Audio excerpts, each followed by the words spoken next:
Alors avant de vous expliquer un petit peu les grands axes de cette transformation, juste pour rappeler que j'ai 2 mandats en fait. Donc je suis d'abord élu dans une petite commune comme premier adjoint, la commune de Belleveroux, et je suis aussi élu membre du bureau au SICOVAL avec la délégation transformation numérique. Voilà, donc c'est une vision globale macro du territoire, mais également remonter avec ma position d'adjoint dans une petite commune. Donc en fait, les axes de cette transformation numérique, c'est d'abord d'assurer un enjeu d'égalité. Le numérique peut aggraver la fracture sociale, on l'a bien vu et on voit très bien ce que ça peut donner. Donc aujourd'hui, l'inclusion numérique, pour nous, c'est le moteur, c'est ce qui doit déterminer et qui doit encadrer toutes les actions. Il ne peut pas y avoir de transformation numérique sans inclusion numérique. Donc l'inclusion numérique, ça passe par effectivement sensibiliser, ça passe par l'apprentissage, l'acculturation, ça passe par des partenaires. On a besoin de passes numériques pour faire en sorte qu'un demandeur d'emploi puisse accéder facilement au numérique. On a besoin d'aidants Connect, on a besoin de ces personnes-là pour aider des personnes âgées par exemple à utiliser les services numériques de l'État, mais on a besoin aussi d'innover et d'expérimenter. On a besoin d'innover pour produire des solutions qui nous permettent d'acculturer très simplement sous la forme, pourquoi pas, de jeux vidéo, etc. Donc ça, c'est déjà une première... On est parti sur un diagnostic en fait, un diagnostic qui a été fait avec la Poste et qui a permis de recenser que, je crois, 23% des plus de 17 ans étaient en difficulté par rapport à l'utilisation du numérique. Ce qui veut dire que ce n'est pas forcément des seniors, ce n'est pas forcément des gens qui sont un petit peu loin du numérique, c'est des gens qui utilisent aussi, des ados qui utilisent, ou des jeunes qui utilisent les réseaux sociaux, mais qui, pour une démarche administrative, vont être en difficulté. Voilà, donc c'est très important pour nous. Dans notre feuille de route, et un autre pilier, une autre action, c'est de développer un territoire souverain au niveau de la donnée. On a comme ambition de collecter des données et de fournir des données pour les usages dans le territoire. Donc il y a l'open data avec des jeux de données qui sont accessibles aux habitants du territoire, mais il y a également aussi l'innovation pour faire que les parents d'élèves, les parents d'écoliers puissent connaître les menus de la cantine en temps réel. Faire en sorte qu'un usager aujourd'hui puisse connaître les créneaux favorables pour aller aux déchetteries. Et puis savoir que le stock, par exemple, de tout ce qui est encombrant, plastique, etc., est plein et qu'il vaut mieux qu'il vienne demain. Voilà. Donc il y a tout un tas d'usages, de use case, comme on dit, mais qui doit être fait avec la participation du citoyen pour que cette data reste souveraine et qu'on soit positionné comme tiers de confiance, ce qui est très important. Après, c'est le numérique responsable. Aujourd'hui, c'est sensibiliser sur le fait très simple qu'un smartphone, c'est 160 grammes, mais c'est 80 kg de matériaux pour pouvoir le construire.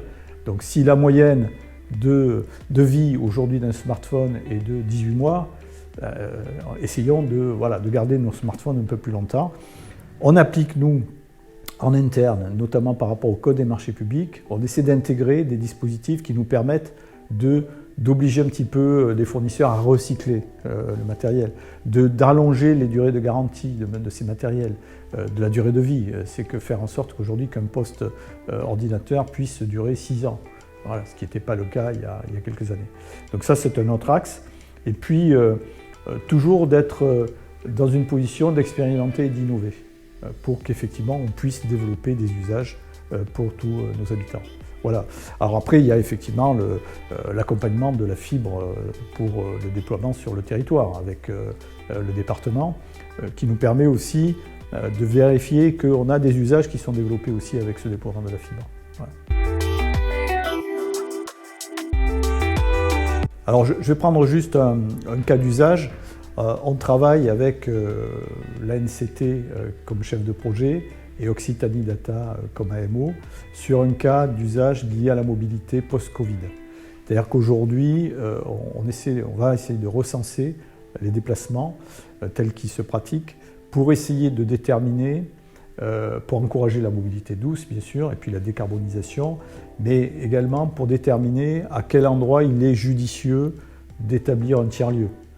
Aujourd'hui, toutes les communes, peu ou prou, essaient de, pourquoi pas, créer une médiathèque qui va servir de tiers-lieu, de faire en sorte qu'on ait des CCAS, mais on a aussi des maisons France Service sur le territoire, une maison départementale à Montgiscard, etc.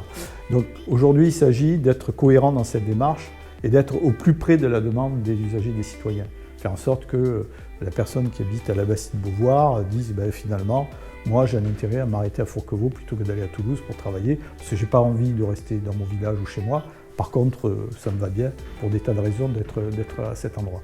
Voilà donc un cas d'usage qui est fait, c'est-à-dire qu'il faut récolter les données, il faut les récolter avec évidemment des enquêtes auprès des usagers pour établir cette confiance et l'acceptabilité, ce qui n'est pas forcément très facile à faire, et puis soumettre ces données à l'intelligence artificielle qui va effectivement, avec ses algorithmes, nous dire voilà, là j'ai détecté qu'il y a telle possibilité, etc. On travaille avec une société un partenaire qui s'appelle Solutions Data Group, avec qui effectivement on travaille sur plusieurs jeux de données à collecter qui vont servir d'usage et qui vont être pérennisés dans le temps.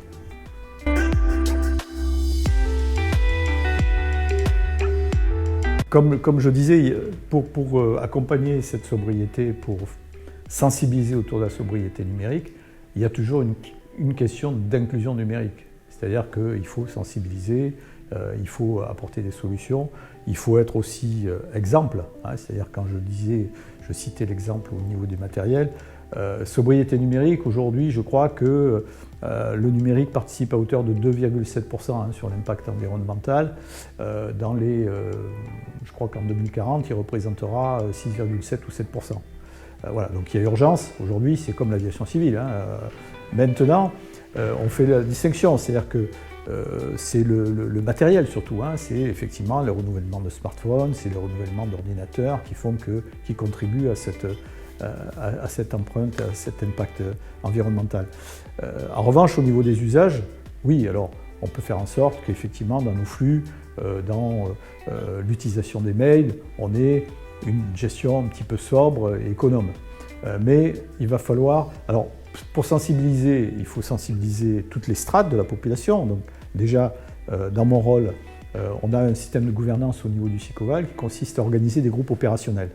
Et donc, dans ces groupes opérationnels, dont un que j'anime sur la transformation numérique, je sensibilise les élus au travers d'une fresque numérique, par exemple, calquée un peu sur le dispositif, sur le principe de la fresque du climat, où on va sensibiliser sur la vie, le cycle de vie du matériau, du smartphone, etc., avec la fin recyclage, pour que les élus soient sensibles. Et effectivement, au travers des élus, faire en sorte que les communes, faire en sorte que les usagers, les citoyens puissent être aussi sensibles. Voilà, donc on connaît tous les Clean Up Day, mais je crois qu'on peut aussi faire, pourquoi pas, un jour de la sobriété numérique dans chaque commune.